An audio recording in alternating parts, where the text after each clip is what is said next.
saved a 10-year-old's Christmas. Oakland, California. The 10-year-old sports fan is the best sports fan by far, old enough to understand what's going on but not yet jaded or preoccupied by the adult themes of the sports world. It's pure love and the athletes are larger than life. For me as a kid it was Isiah Thomas and Billy Sims and Alan Trammell. It was the San Diego Chargers, too, because there was nothing more fun to watch than that Coryell offense with Dan Fouts throwing to Kellen, Winslow and Charlie Joyner. The second Sunday game with the late, great Dick Enberg and Merlin Olsen on the call and the Chargers beating the Raiders in a shootout was heaven for 10-year-old me. For 10-year-old Brennan Rexrode, our middle of 3 children, sports may never get better than it got Wednesday because he actually got to live in his sports heaven. And for that he can thank his dad's inability to read simple things on the internet and Draymond Green. If there's a bigger Golden State Warriors fan in the world than Brennan, I'm afraid of that person. Brennan records every game and goes back through them, finding his favorite Green defensive plays and passes. And Kevin Durant dunks. And Steph Curry bombs, and so on. He has Curry and Durant sneakers and he yelled so loudly during a 2016 NBA Finals game while we were visiting my mom in Virginia, with an ornery Cleveland Cavaliers fan at the next table, that he almost got into his first bar brawl at age 8. Some of this is basic 10-year-old front-running. Golden State is arguably the best basketball team assembled and certainly the most fun to watch, but it's mostly about Green. Brennan grew up around Michigan State, which I covered for 14 straight seasons, and he was just starting to get into sports when Green was a senior in 2012. He has watched him fervently since and there's no doubt about that when Brennan plays. He isn't as gifted as some kids but he rebounds, defends, passes, gets on the floor for loose balls and hits the occasional jumper. And he annoys the other team at times with his intensity. We're working on the sportsmanship. This all leads to a great idea my wife had for Brennan's 10th birthday in September. How about a Warriors-Grizzlies game in Memphis? I could take him. We could try to get him Green's autograph beforehand and we'd spend a night there. Life experience, the best kind of gift. And voila, December 20th at Memphis would actually be fine with my work schedule. He was as thrilled as we hoped. It was set. College and pro teams typically have an allotment of tickets for each game that they will sell to media members, and I had emailed Grizzlies spokesman Jason Wallace about the December 20th game. He said he wouldn't know about ticket availability until right around the day of the game but that we could work something out for getting on the floor beforehand. Good enough for me. If it had to be StubHub for nosebleeds, still worth it. Fast forward to October 21st. I was in the press box at Alabama's Bryant-Denny Stadium awaiting a Crimson Tide rout of the Vols when I got an email from Wallace asking if we were still planning to come down for the game that night. No, I replied. I was asking about the December 20th game. He replied, that game is in Oakland. This is Golden State's only visit to Memphis of the season. Oh, the self-loathing that washed over me at that moment. How could I blow this? I swear I looked at the schedule and it said the game was in Memphis. What are we going to do? A day later I got a heck of a scare on a flight that was bound for Cleveland but had to land in Knoxville, a flight that frankly has changed flying for me, and then it was home to find a solution. A Michigan State game at one of the less distant Big Ten cities?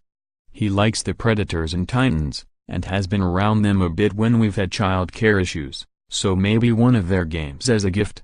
When his mother broached the idea of an alternative gift, his panicked reaction told us we needed to keep thinking. So I checked and, yes, we had enough airline miles to take 2 free flights to Oakland. One more night of hotel, but actually a much cheaper rate than downtown Memphis. A day and a half of school missed. I could work on the trip and be fine. We were going to do it, and this was now a birthday and most of Christmas gift. And it might still be excessive. But you know what? I have 661 lifetime nights in a hotel chain, almost all of which were work trips since we've had kids. That's almost 2 combined years away from my family. And that's not a complaint, but it is something that brings me guilt, and it's a great way to rationalize creating a dream day for a kid. As for fairness to the other two kids, well, that's a challenge for later. I had worked with Warriors spokesman Raymond Riddler previously while covering the Preds at San Jose in the 2016 playoffs, coming to a Warriors game to do a column on Festus Ezeli, Vanderbilt, and Ian Clark, Belmont. I couldn't believe how helpful Riddler and his staff were in the midst of the playoffs. He's known in NBA circles as the best in his business. I told him of my stupidity and the situation, and he told me if we can get to Oakland, he'd help give Brennan an experience. I contacted Green's mother, Mary Babers Green, as well to let her know we were coming. She was a valuable source for me while Green played for the Spartans, and we have kept in touch. I spent a day around Green's friends and family in Saginaw, Michigan, when he brought the 2015 NBA championship trophy home for a parade. I have a different perspective on him than a lot of fans do in his current role of NBA villain. Get him away from the hardwood battleground and he's a different person. I was not thrilled with the third trip out west in a span of 10 days, the first two for Titans games, a total of 12,758 uneasy miles in the air. I also hate the media, fan blurring of lines that goes on today and has become a storyline. We shouldn't be fans. I mean, I'll always love the 1980s Detroit Pistons. I couldn't care less now. But this was my son's fandom, not mine, and this is a team I don't regularly cover. An easy rationalization. When we walked into the Warriors shoot-around on the day of the game, Brennan was wide-eyed like Charlie stepping into Wonka's factory. There's Green taking shots. There's Durant shooting free throws. There's Klay Thompson. Wait, is that Steve Nash working out Curry? I may have even geeked out a little on that one. Green hung out with us for a while and, once he learned the story of how we came to fly to Oakland, told Brennan, "You've got to appreciate that. That means a lot." Before we showed up, I told Brennan to have some questions ready. His first one, "Do you think Michigan State is going to win it all?" Green is cautiously optimistic. Then Brennan asked him if he would be playing that night. We almost got a scoop. But Green said he wasn't sure if his right shoulder would be ready or not. Brennan asked how he became a great player. "A little bit of hard work, you know?" Green said. "I went to Michigan State like this really chubby kid, not much of a chance. I just worked and worked. Spent a lot of time in the gym. When I got to Michigan State I really didn't like working out. I would play all day but extra shots and stuff? No. Coach Tom Isiah used to tell me over and over, you've got to get in the gym. So finally I became a gym rat, and it just all started to turn for me from there." Brennan floated out of there.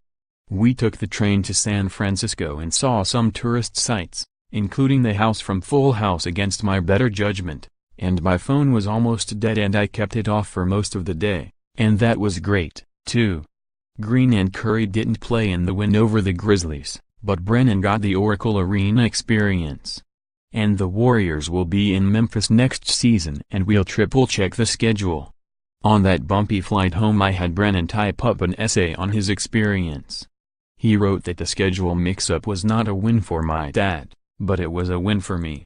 Actually, it was one of my biggest wins. Hero encounters don't come often. Now I just need to figure a way to get Stan Lee with Brennan's brother and Taylor Swift with his sister. Contact Joe Rexrode at drexrode@tennessean.com and follow him on Twitter at Joe Rexrode.